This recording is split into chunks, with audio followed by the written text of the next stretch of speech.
So there's a 72-year-old man that was nearly beaten to death by a black teen because the man was actually trying to help them out with a flat tire. And this is a tragic story. It really is.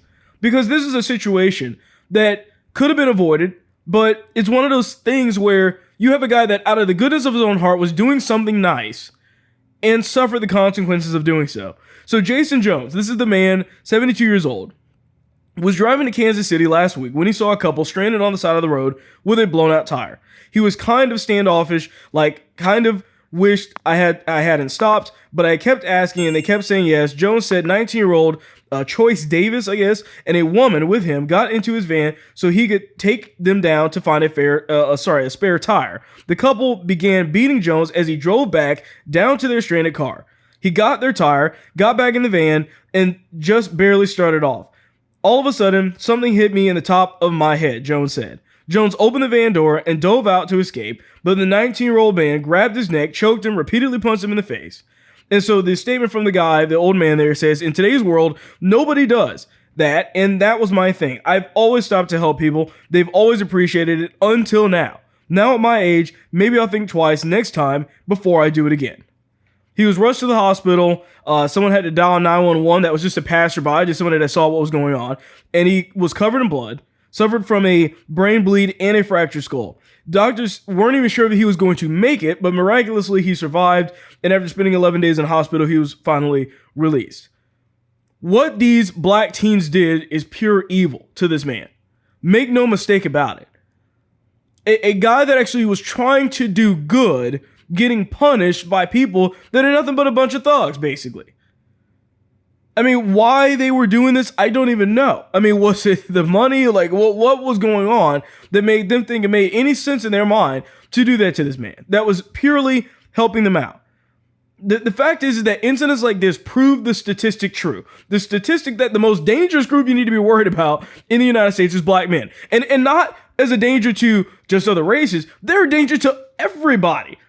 Black men are the biggest danger to every race of any person, even black people themselves, because of these issues like this.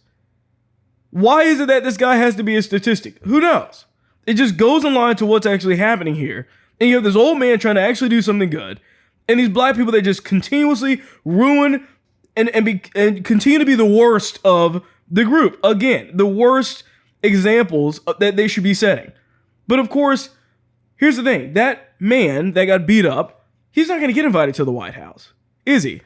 His family's not going to get a big memorial. There's going to be no protest. There's going to be nothing happening. Nobody's assuming any racism. None of the things that the mainstream media has done with all of these events last year are going to be treated the same way in this incident. The mainstream media aren't going to cover it. They don't care. It's not politically expedient for them to do so. All they care about is the situations that fit their specific narrative. Nothing else. And yet this man is sitting here suffering the consequences, not just randomly, but for literally trying to do good. And that's what makes this worse, is that this man was doing something selfless and as a result was hurt in the process by people who could care less about somebody doing a kind act. That is pure evil to me.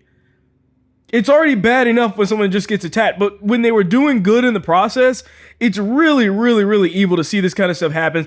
Thank goodness these people actually have been charged, I believe, at this point, or arrested or something like that. But still, I mean, they were both arrested. Davis has been granted bond though, but they were at least arrested. But the point still is the same. You're not going to hear this type of media coverage out of this story because they don't care. It doesn't work for them. This isn't part of the narrative.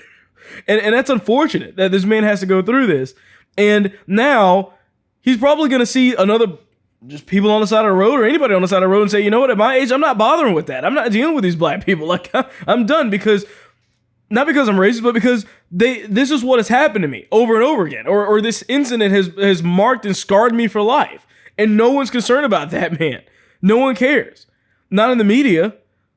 They don't, and that's why I'm covering this, because it's stories like these that need to get out. People need to hear about what's going on. It's just really a tragedy that these types of events keep occurring. You just watched a clip from The William Hall Show. Please remember to like, share, and subscribe.